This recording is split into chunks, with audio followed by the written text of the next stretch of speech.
Live from the Clarity from Chaos studios, heard worldwide, it's Dave Campbell. On every episode, Dave and his guests explore, discuss, and work on solutions to some of life's biggest challenges. So, if you're ready, be prepared to be enlightened, amused, and even shocked by what you hear. And now, the real, the authentic, the one and only Dave Campbell. Welcome, everyone. I'm your host, Dave Campbell, and you are listening to Clarity from Chaos. If you're a new listener and like what you hear, take a moment, go to my website on Substack. There you would find the archive shows, the upcoming guests, and if you would like, you could support the show by clicking the subscription button. My website address is clarityfromchaos.substack.com. Now, are you worried about the midterms? Well, I am. If the Republicans don't hold the House and the Senate, the Democrats are going to spend the next 2 years trying again what they did before, which was to destroy Donald J. Trump and our country at the same time. We deserve better. However, we also need to take responsibility for the awful shape we're in. All we have done is let the ideologues do our thinking for us. And so far, we've elected some real interesting characters in California, Illinois, and most lately, New York City. So if you really get to thinking about it, at this point, ladies and gentlemen, it's not a Republican or a Democratic issue. This is our country, not the politicians.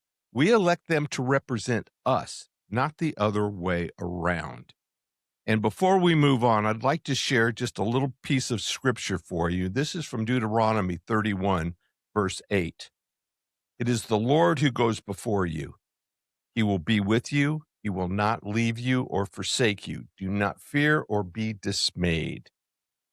We are incredibly pleased to welcome to Clarity one of the authors of the best-selling book, Gabriel Locke, Bound by Law, Mr. David Cancio. David graduated from North Carolina State and he has a major in Spanish. Welcome, David. Thank you so much for having me. It's a pleasure to be here. So let's just start with the big topic of the day, since ICE is constantly talked about now because of those dastardly guys deporting illegal immigrants. So let's talk about immigration and your whole view on the whole deportation issue. Yeah. So where would you like to begin? Would you like me to start with immigration as a whole, or would you like me to start? Yeah. Let's start with the last 4 years with these morons allowing, for lack of a better number, 20 million illegals to come into the country. And I'd like to preface all of this. If I were in some of the circumstances that a lot of these people are in, and I had a family to feed, I'd be doing the same damn thing. I'd be going someplace where I could work my butt off, take care of my family, and make their lives better. But there needs to be I think we can all recognize there needs to be a much more common sense approach to immigration in this country. And I'm not quite so sure the government can figure that out, since they pretty well botch up every policy that they've put forward. They've screwed up healthcare to the point where I don't even think you can recognize it anymore. They've gone a long way with almost making us energy independent, and not energy independent, but energy dependent on every other country in the world, while we're sitting on top of all of this natural energy of our own. So your thoughts, Goodness, there's so much to unpack here. Well, first, Yeah, I know. if we had to talk about, if we had to really look at immigration, the concept of illegal immigration versus legal immigration, and the motivations, therefore, for people to want to do things illegally.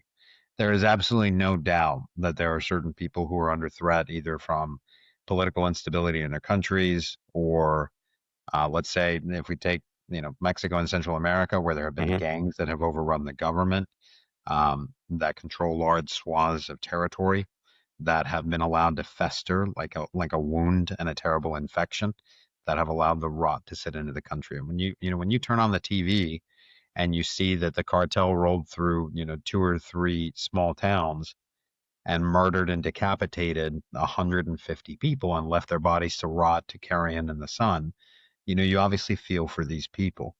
But the response of the United States has been one in the past of kind of a, we'll allow you to be here and give you, a limited level of amnesty. Just to give you an idea, DACA was deferred. I believe it was Deferred Action Child Act is more or less what it was, or Yeah.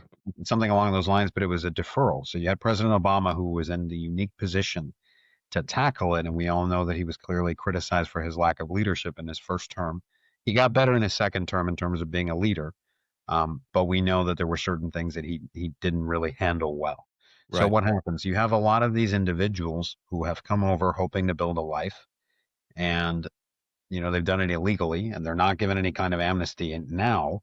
And we have seen the repercussions of that with people being deported after they've been here for 15, 20, 30 years, right? And that's part of what divides the American people at the moment. They've Right. been here for 30 years. Yeah, but if you've committed a crime such as entering a country illegally, uh, Right. it's this great saying that I tell people: if you're on the wrong train, the longer you're on the wrong train, the more expensive it is to take the ticket home. Yeah. And that's really the only way that I can phrase it.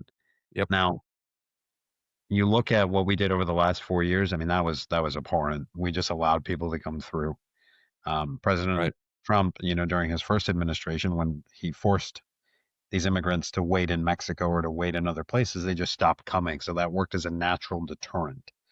But these are really things for the immigration from an illegal standpoint and from an asylum standpoint. And you and I can both agree here. Asylum in just about any country has truly been abused. Right. People have come in, looking for asylum, turning around stating that, oh, I'm being attacked, and you come to find out that none of that is true. And I understand Right. wanting to make a better life for yourself, but the problem is that a lot of these individuals that are coming, they have no desire to truly assimilate. I'm not saying that there Right. aren't others who absolutely do. They want to be American. Right. They're ready to cut ties just like they did 150 years ago. They have no desire on, returning back to their home country except maybe to see their loved ones 3 or 4 times more in their lives. But for the most part, people are coming here and they have no desire to actually become American. And the sad thing is that what it has done is created a society that does not care for the importance of assimilation. So, what are you doing? You're creating basically two classes of America.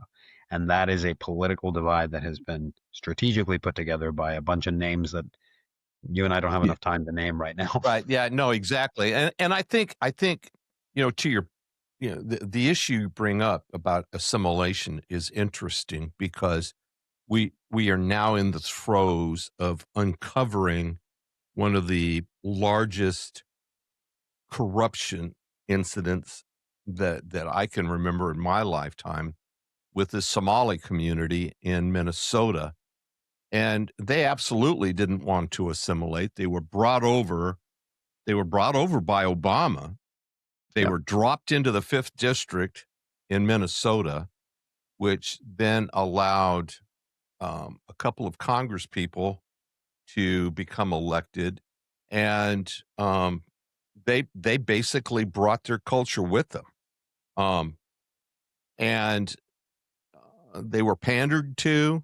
And I think as they continue to dig into this, I think you're going to see a lot of connections politically that supported the whole thing that happened, which then leads to the interesting term accountability, which I don't think is probably ever going to happen. Um, but it's going to get interesting to the point to where maybe in the eyes of public opinion, certain political people, their careers are over.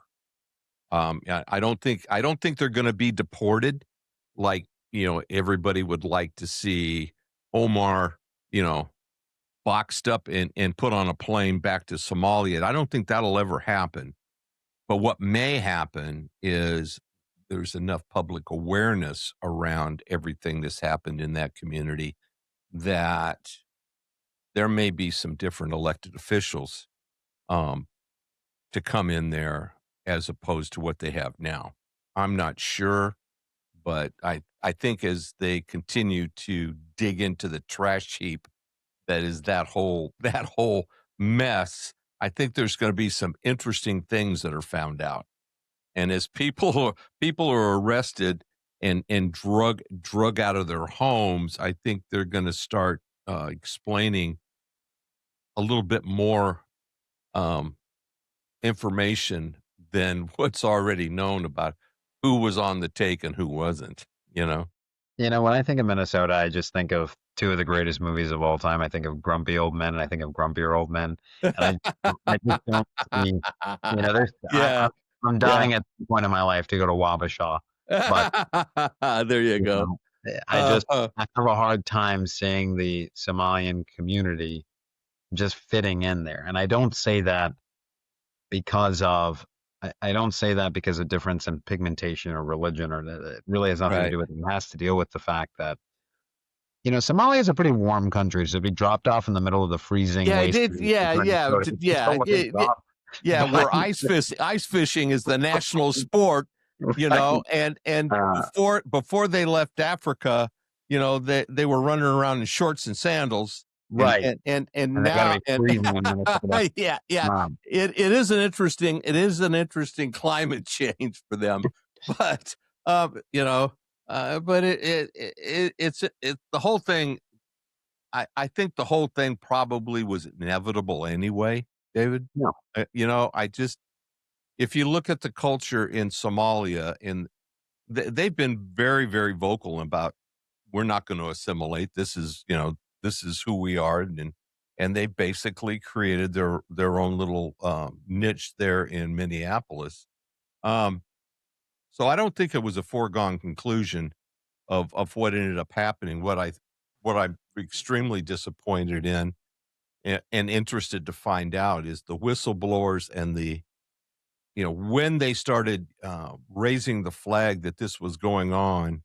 And I guess, Walsh has already been pinned with threatening people and everything else to keep the damn thing quiet.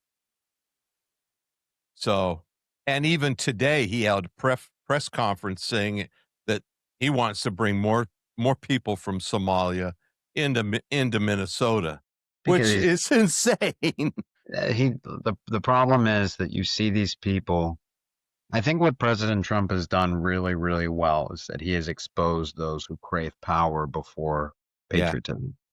yeah, And I think that one of the things that he does extremely well is that he is incredibly good at exposing the rot. yeah, Um, do I think he is the greatest president of all time? No, I think he could be, especially with how quickly they're moving. There's no doubt about the fact that he's incredibly effective. But, sometimes I question the mean tweets. Sometimes I question some of the yeah, things that he says. But I think what he has done, and for this I will give him a lot of credit, it's that he has rolled back the face and said, I'm here to get business done. yeah, And I think that he has really completely turned the concept of a politician on its head, because he is a politician. He knows how to play politics. He knows exactly what levers to pull. He knows what buttons to press. He knows, for example, Marjorie Taylor Greene, when he said, hey, you're not effective. You can't win without me. I got to let you go. Then she turned tail, and now, she's claiming all these different things. And this man knows he knows all of this. Now, for Tim yeah. Walz, the way that I see it is, I think that when the Democrat Party, that supposedly loves democracy so much that they staged a coup to get Kamala there, Yeah, um, yeah, you know, absolutely. and I still laugh about, I think it was Jim Gaffigan that said that at the Al Smith dinner, and I couldn't stop laughing. But it makes you wonder. They have Tim Walz, who's incredibly ineffective, and they have Kamala, who was about as ineffective and still is as ineffective as you can imagine. And Yeah, they allowed that to be the ticket. And I think what the Democrat Party is doing at the moment is they're trying to clean house, because they've looked at each other and they said, we have no base. We're never going to win another election. We might we might win some midterms here and this and that, but we're not really going to win another election because the United States at this point in time doesn't want to go back to socialism, or they don't want to go No, to socialism, no. right? Socialism ultimately what it does is that it empowers misery, and what it does is completely debases ownership. Hmm. And when you lose Yep. ownership of a thing, you lose your power. And people don't understand that because at the moment they feel powerless. And the first thing they blame is capitalism. And it has nothing to do with capitalism. It has to do with the incredible overregulation that we have going on. It goes to the fact that you can't get a loan, right, from a bank like you could back in the day. You and I know about those handshake deals. It was very simple. You went, you presented your business plan, you got the loan, you were good to go. You can't do that nowadays. You have No. everything that came out of the Obama administration, like TARP and everything else, that makes it difficult. So why is everything coming out now for Tim Walz? Well, because he got onto the national stage. He could have just hidden in Minnesota, but he didn't. He got on the national stage, and now people are moving through things. And I think that there is a mechanism to try to help clean some of these people out. And then you have the new people that have come in, like, Mamdani and all these other socialists, that they're isolated to a city where they don't have the power to do what they want to do. And I think they're going to show, I think the Democrats are really going to show that socialism doesn't work. We're going to get these people out of here, and we're going to have to go back to the base that we had. They're just going to lose 2 elections, at least national elections, in the process. Yeah, and I think, contrary to everybody, screaming "woe was me," I think very much like Biden doing the last 4 years was the Carter doing the 4 years before Reagan, Biden before, Trump coming in. I think the whole Mamdani mayoral election, I think New York City is going to hand it to him on his ass. And I think, to your point, I think the socialists are going to take one on the chin for this whole thing. And they're looking at doing a happy dance around this whole thing. But I think at the end of the day, to your suggestion, I think they're going to come to realize that the very fabric, that to term the Japanese when after they'd bombed Pearl Harbor, they've awakened a monster. I Yep. think I think between that and Charlie Kirk's murder, I think the Queen Mary is starting to turn a little bit.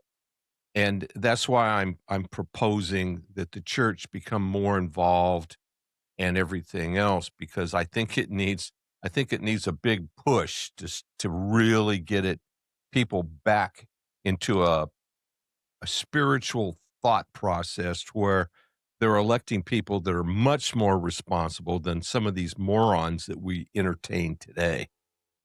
Um, Well, and it's funny that you say that because had it not been for this whole debacle with the Democrat Party, and I say debacle in the sense that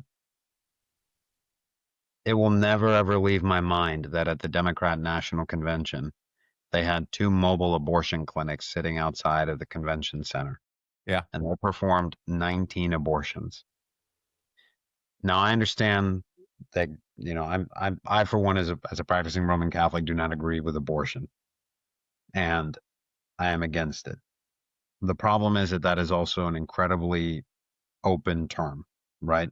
yeah, If you have, for example, a miscarriage that is the natural abortion, we know there are women who go through miscarriages and they need surgery in order to fully remove, hmm, the yeah, the fetus cadaver, if you will, from the chamber. right, And I say that to be, from the womb, but to be politer about it. That is a very different thing as opposed to the voluntary right, elimination of a child. yes, So regardless of that, you and I both know that what was there was not about, the incidental removal of an no, already term or of an no, already dead child. This was the forceful removal of life. right. And I think that the reason why the church now is getting to be more vocal is entirely because of the fact that the parties are no longer Democrat and Republican. It is literally good and evil. Absolutely, And that's why I think absolutely, we are beginning to see a change and a transition from the church because yeah, they don't know it. Now, are there some that are on the side of evil at the moment from sure, different parts. We have apostates. We've had apostates. We've had false prophets. We've had all kinds of things throughout history. But Right. I think this is precisely why Pope Leo has said the things that he said. Both he and Cardinal Sarah both said, every nation is entitled to allow and disallow people from entering based on their sovereignty. And they have reinforced that. And I think that we're only going to see more political things as everybody's first year is over. Let's not forget, Pope Leo's only been there for about 7 months. Right. President Trump has only been there for a little under a year. Right. So as soon as they get into their second and third years, we're going to see some things really start cracking. Yep. I And I agree. I think that we will see an incredible strength that will come back to the American people. I I hope so. I'm very, very hopeful that that's going to be the case because to me, like we've said, this this it's beyond political at this point. Um, you have the rise of the Socialist Party supporting all kinds of different elections and everything else. Obviously, the New York City mayoral election was one of them. I think there is an election coming up where the socialists are supporting um, whoever the candidate is, and it escapes me at this point against Karen Bass in California. Yeah. Um, Her last name is Huang. yeah, I believe that she is an Asian American, but I can't remember what her first name is. yeah. So they're pretty much on steroids, and I think they need to be headed off at the pass. I think people, it's unfortunate because I think the ideologues are driving a lot of the common sense, or have tried to drive the common sense out of the American population, and I think they use COVID and they use the whole cancel culture and everything else to get people just absolutely afraid of saying anything for fear of being termed a racist, a homophobe, Anything. anything, yeah, anything. If you disagree, which is interesting because that used to be debate used to be a big deal when I was a kid.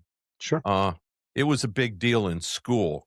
Um, Being able to articulate, and it didn't matter which side you were on, but to be able to articulate and defend your intention or whatever your ideology was. If you had that ability, that was something. Um, Sure. and that was encouraged to have a point counterpoint. Hell, we used to have TV shows. The firing line. We used to have all kinds of different news shows back when I was growing up that embraced that whole point counterpoint kind of ideology. I mean, you had William Buckley for God's sake, and Gore Vidal. I mean, they used to go at each other all the time, and it was fascinating to watch and to listen and to learn the different viewpoints and people being able to articulate it. Now, if you disagree with somebody, yeah, you're just, you become a castaway, right?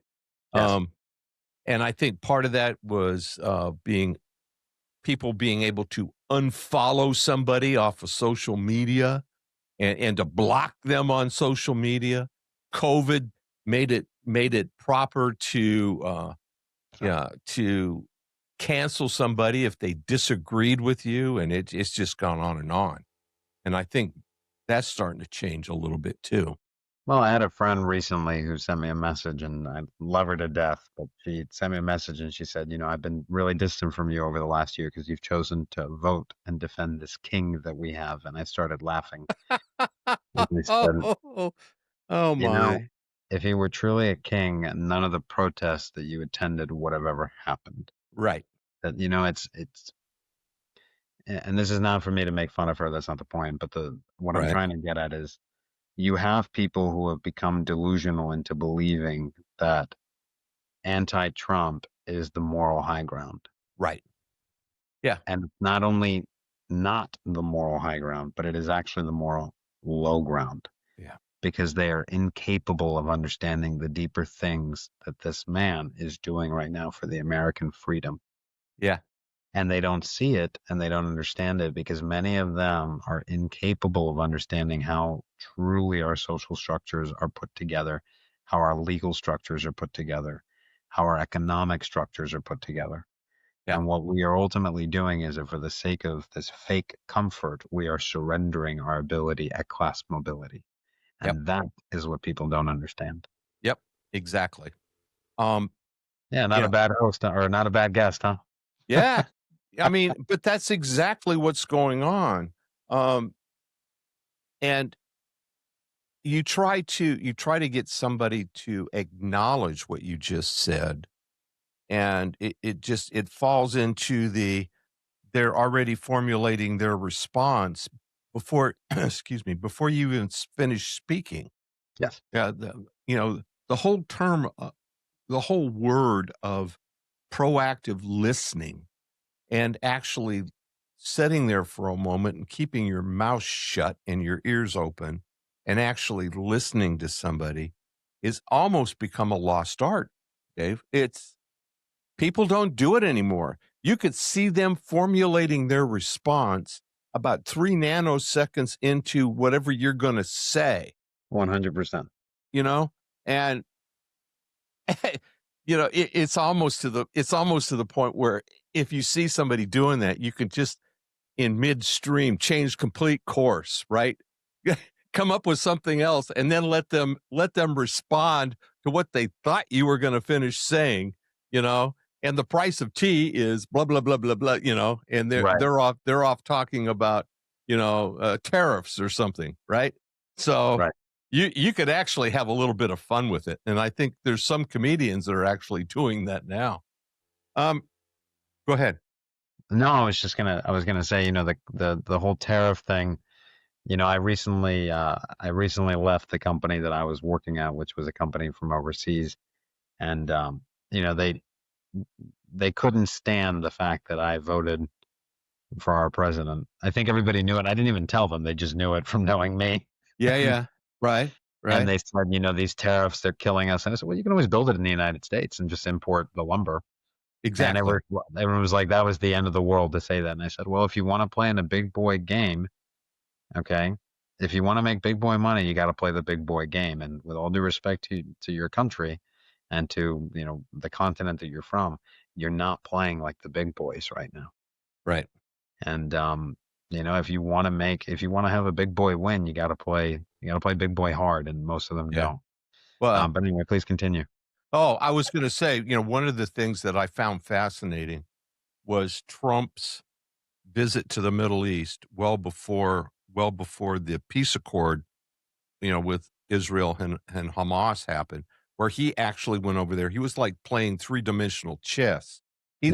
He lined up all of those people that were, affiliated with the Abraham Accords and all of that other stuff, and he lined everybody up, and 3 days later, they dropped the bunker busters on Iran, and everybody stood up and said, "Attaboy," So, and I, to what you were just saying, the nuancing of what Trump has been doing, it's just escaping people. They're just not recognizing just that simple act of what he did with Iran is incredible.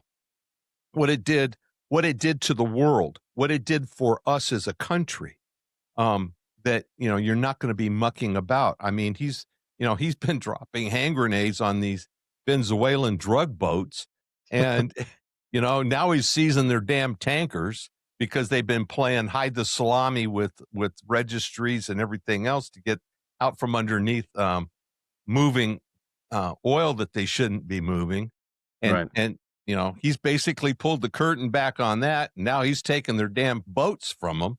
Um, it would be smart for Maduro just to pack up his money and go someplace where nobody's going to bother him anymore, because he at some point in the not too distant future, Trump will have painted him completely into a corner. Yeah, and I think, the one thing that I will say about President Trump is that he is a man that earned respect and commands respect. Yeah. And the reason why is because he's a man that will go to any lengths to achieve whatever he needs to achieve. Yeah. When you have someone like that who is unafraid of doing what needs to be done, Yep. you create a tone that the rest of the world has to see. Yep. He is the most dangerous man alive because no one can really predict him. And he has his hands on the nuclear arsenal, which is the greatest in the world. And I will never forget this video that I saw that it was a gentleman speaking. You know, he was next to President Trump in a set of negotiations. And I guess they were speaking with the Taliban. President Trump went to go meet them personally. And he apparently had said to the translator, tell him that if a single American is killed, I will blow the hell out of where he lives and show him this. And the guy was like, well, you can't really say that. And he said, no, you tell him. You don't, I'm not, but if I leave here and this isn't said, I'm coming back after you. You tell him exactly what I said. You show him this picture and you tell him that I will blow all of them sky high if a single American is touched. One, and it's over.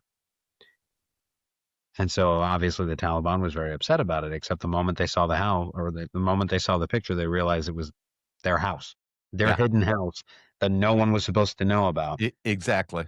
And it was from the aerial view. And what happens? That is the strength that he has. Well, It wasn't unfair terms. You do what you want to do. You touch a single American, I'm killing all of you. Yeah. The Taliban are people that'll go into any place and they'll kill anybody they want. Those are terms that they have to understand. And the truth is that bullies only understand force because that's all they respect, because that's all they deal with. well, President yeah. Trump is not a bully. President Trump is a peacemaker. The difference is that he knows how to bully bullies. And that's Yeah. what people are missing. Yeah, and I think Maduro's finding that out now with the drug boats. You know, to me, if if I was some little underling and somebody told me, well, you just take this boat and you just go over here, I would, nope, Right. me not getting in a boat. Right. I'm not getting in a boat. He has created fear. And, you know, some reporter asked, well, there's a 25% chance that these boats don't have drugs in them. And they asked this, I think it might have been to Secretary Hegseth, or it might have been to someone else. And all I remember thinking was, this man just said there's a 25% chance that there aren't drugs, not a 25% chance that there are. There are drugs. Exactly. And you're complaining about us blowing them up? Right. If it were a 24% chance that they have drugs, that would be a different ballgame. But when the overwhelming majority is harmful to the citizens of the United States of America, ballgame's over, buddy. Yep. I'm sorry that you lost some of your citizens along the way. Maybe if you stopped narco trafficking, we wouldn't have to take that risk. But we've got to defend our citizens before we worry about others. Exactly. And that's what makes him such an amazing president. That's why I think so many people respect him, even if they hate him, because the love he has for this country is something that everyone has always spoken about. Yeah, and it's something that I wish was replicated times 435. Yes. But, you know, unfortunately, it's not. I do have a question for you. Go ahead. The DSA, the Democrat Socialists of America Party, and we spoke about it a few minutes ago. Is it your impression that their whole narrative is changing, like the Latino and the Black vote in this country, or do you think that voting bloc is going to stay with the Democrats, or is it going to continue to bleed off and go with the Republicans? Because I'm not sure at this point, because you see all the ICE protests and everything else. You know, I'm not sure. And I was curious your thoughts. It is a really difficult thing to begin to even forecast at this moment. Yeah. Okay. And the reason why I say that is because when you see the large numbers of Hispanics and Blacks that voted for President Trump, Those are all people that wanted to fix the economy and deal with the inflation and deal with all their problems, right? People couldn't afford eggs. People couldn't afford gas. They couldn't, I mean, people, let's be real, Right. people still can't afford a lot of these things. However, everything will depend on President Trump's next year. If he is able to remove income tax or severely deplete the tax burden on the American individuals, increase the job market in the sense that we have created a labor shortage and therefore wages will rise naturally. If there are enough incentives for companies to keep more of their money, invest in the stock market, and do all these things, Right. and create prosperity for Americans, they will remain loyal to him and he won't lose a huge block. But it all depends on how much of that he can achieve. Why? Because if you are Hispanic or you are black at this moment, and I don't say that as if you can change those things. What I mean to say is, if voted for,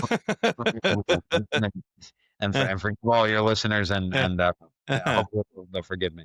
But what I mean to say is, if you took a chance on this president because you believed that he was going to do right by your prosperity, and it doesn't happen, you're going to go back to the natural demographics that you voted for previously. Right. Why? Because what you were hoping for didn't happen. But if he comes through, they won't leave. Yeah. Yeah. I was going to ask you about the midterm elections, but I tend to agree with you. I don't know that he's going to get rid of the income tax, although I I, think it's under 200,000. It's going to be gone. That's what they've been talking about for about a year. And I yeah, think we can try to figure that out. yeah. I think if anybody can figure it out, Yeah. it's him. Yeah. Now, if anybody can figure it out, it's him. He's already whispered around about the Trump accounts, which Dell has already offered up to funding, Yep. which is a concept that I heard a long time ago as far as replacing Social Security, of putting a one-time amount with every child and allowing it to grow in the markets until their retirement, without the government having their little sticky fingers on it. But Right. um, well, now that we've answered all of my quick questions and everything, Dave, let's talk about your book. Let's talk about Thank you. Gabriel Locke. Thank you very much for that. Yeah. This has been a wonderful project to do with my father. The way that we got started was we were looking for something to make up for lost time. My father, when I was a kid, was extremely busy as an attorney, and obviously his practice has, lessened over the last couple of years. He's 72, but we started writing together when my dad was, goodness, 63. Yeah, Wow. very end of 63 is when we started working. The Gabriel Locke project, though, began um, when he was 64, because we were actually working on something different. We decided we didn't want to do that, and then when my dad said, "Well, what else do you want to work on?" I said, "Yeah, do you remember that case that you told me about when I was 7 years old and you did all these things?" And he said, "Yeah, I remember that." And I said, "Well, let's write a book about that." And that actually gave birth, if you will, to the rest of the series, because my dad began to remember his cases and which ones were interesting. And just a disclaimer for everyone, these cases are not based on my dad's actual cases. They're heavily inspired by, but for Right. those listening, any similarity or resemblance is purely coincidental. Yes, yeah. Uh, There's no reference to the innocence or whatever it is. Yeah. exactly, but no, the enjoyable thing about it is that we set the series in 1980s Miami, so it actually goes from 1981 to 1991. You get 10 years of how Miami changed, and within that change of being this kind of smaller city or sleepy city in the southern part of Florida to becoming the booming metropolis that it is, that foundation was laid down really in the 80s. And there are a lot of parallels of what happened at that time to what we saw over the last 4 years and have seen really over the last 20 years. We've seen such a boom in drugs as they had seen in Miami. That's why they turned around. They made Miami Vice. They didn't make Miami Vice in the 90s. They made it in the 80s Right. because it was so Right. prevalent. Right. And then the other thing about it also is that when you look at the incredible explosion of population, the Cubans that came over in the Mariel boat lift, the United States has done the same thing. 4% of the population of the United States came over in the last 4 years, right? in 1981 in Miami, in 60 days, 4% of the population of Miami arrived. There were 125,000 Cubans that came over in 60 days. It's a tremendous displacement of people. Now, the difference is that the Cuban people that had come over, a great many of them were people that were just the family members of those that had already come. They were educated people, or they were just simply fleeing communism and wanted to make a better life, Right. wanted to make better lives for themselves. Sure. Whereas when we look at the last 4 years, we've allowed everything from terrorists to Right. coyotes and all these other people that have come in. Right. It's been a disaster. I mean, these people were not vetted at all. At Right. least at least President Carter had the wherewithal to vet some of the people Right. that came in, and so that is the one thing that I would say that is different. Well, I But the think the book motivation was completely different. completely different. Completely different. Not it's apples and oranges, but Yeah. the either way, the effect of the people in Miami, that Miami went through so many different things, right? Miami became Florida, and Florida became the rest of the United States, is what I tell people. Right. And what you see in the novel is you see this young lawyer. He leaves the state attorney's office for political reasons, because there's too many politics in our justice system, and that's a conversation for another day. But so he leaves. He actually begins to practice civil practice with his father, Thomas. They work together in a small two-man law firm, and it really demonstrates, just the real problems that people go through every day. How many people do you know have gone through a divorce, or they've had a loved one that they've had to make a tough decision with whether or not to keep them at home or put them in a nursing home? How many people Right. do we know have made a mistake and really paid the price for it in their businesses because because they were short on cash at the time?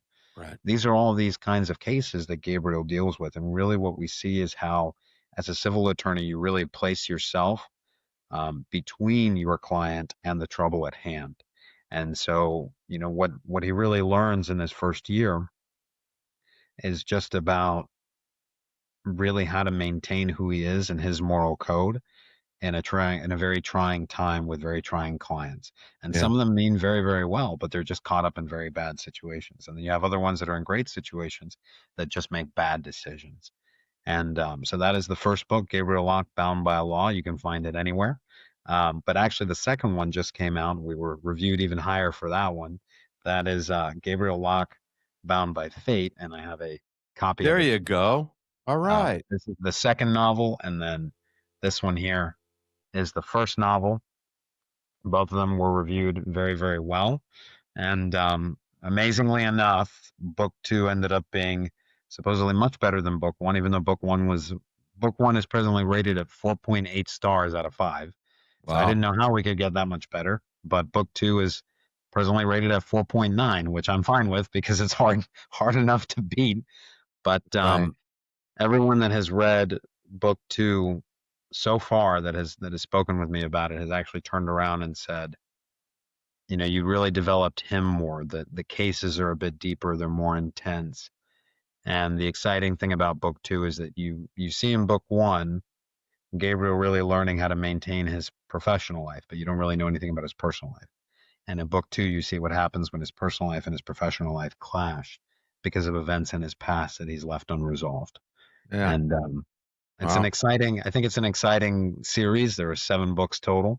My dad and I are on to book 2, and book 3 will come out in April of 2027, and that will be a monster in and of itself. Wow, that's a fabulous. And I'm going to make the assumption any bookstore, Any uh, bookstore, any books, Amazon. Amazon, Barnes and Noble, Books a Yeah. Million, all of the different You can outlets. order them online from any of those. Since we're still not really famous yet. I guess you could say we're not yet famous. Right now, a lot of the bookstore releases are actually in South Florida at the moment. We have more of a local presence, but Okay. for those of you that would like to eventually, buy it from Barnes and Noble at midnight, just like they used to do with the Harry Potter series, go Right. out and tell everyone to buy it if you really Yeah, like there it. you go. Is there a website or something, David, that they could? Yeah, so I mean, aside from being able to purchase it on Amazon or being able to purchase it Right. from Barnes and Noble, what I'm saying is, if they go into the store and they say, "Hey, I'd like to buy this book," they'll have to order it from the store, or they can order it online. It won't Ah, necessarily be in a bookstore. Um, okay. but it's certainly available, and the shipping and the quality of the shipping is really great. It Okay. takes 2 or 3 days to get it to you, and it's right there. Although most people nowadays, they just buy their books from Amazon unless they've gone into a nice looking bookstore that has been, upgraded. But you can find it even at your local independent. Again, they just have to order the book. Right. Okay, very good. Well, Yeah. we've been talking to Mr. David Cancio and about his new book, Gabriel Locke, Bound by Law. And as you all heard, book number 2 is out now as well, which is Bound by Faith, right? Bound by Fate. Yeah. Yeah. And so, go out to their website, I'm assuming, right? Yeah, so you can find it. You can find it online at any retailer, but our personal website is also gabriellock.net, Okay. and they can find it there. They can find it there as well. Well, Absolutely. sir, it's been an absolute pleasure. And Likewise. and I wish you nothing but great happiness. Have a great Merry Christmas. I hope your dad gets to feeling better Thank and you. tell him not to work so damn much. Uh, I'll tell him. I'll see if he'll make a note of that. yeah, I'm sure he will. I'm sure he will. But anyway, David, it's been terrific. And we'll have you back on and we'll talk about Bound by Faith. I would really love that. Thank you so very much. And to all your listeners, have a Merry Christmas and a wonderful New Year, and God bless you all. God bless you too, David. Thank you. Thank you. Thank you for listening. If you would like to listen to more Clarity from Chaos shows on demand, go to clarityfromchaos.buzzsprout.com or send Dave an email at info@clarityfromchaos.com for information on previous shows. You can also listen to the show on Apple Podcast, Spotify, Twitter, or Google Podcast. Until next time, please remember, it's not about waiting for the storm to pass. It's about learning to dance in the rain. Be well, everyone.